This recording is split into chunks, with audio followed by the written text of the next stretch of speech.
Yes, बसा. आता ही माझ्याकडे मतदार यादी आहे 366 क्रमांकाची, आणि त्याच्यावरती अनुक्रमांक 1160 जमीर अहमद अन्सारी, वडिलांचं नाव फसदुद्दीन जमीर अन्सारी, नंतर जमीर अहमद अन्सारी, घर क्रमांक वॉर्ड ऑफिस लिहिले. तुमच्या वॉर्ड ऑफिसच्या पत्त्यावरती 57 नाव आहेत. हे राहतात का इकडे? लक्ष्मी व्यंकटेश शमला, कोण आपल्याकडे अधिकारी आहेत, कर्मचारी आहेत? नाही. तुकाराम भुजबळ नाही.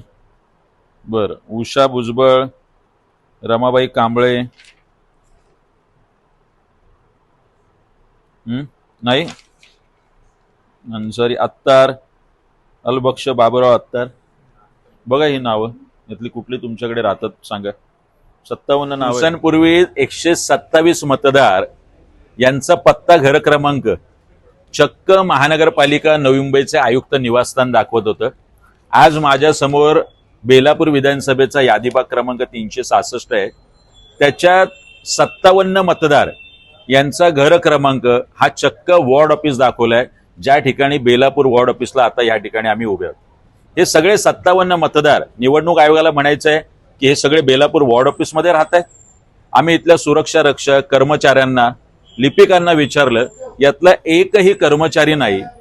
मग अशा पद्धतीने डोक्यावर पडून झोपेमध्ये या सगळ्या मतदारांची नोंदणी झालेली आहे का, हा सवाल आमचा आहे. मुळातच आता निवडणूक आयोग आणि निवडणूक आयोगाचे अधिकारी आणि BLO यांचा शाल श्रीफळ देऊन मुळातच जाहीर सत्कार केला पाहिजे की काय, अशी कल्पना सुद्धा मनसे म्हणून आम्हाला सुचलेली आहे.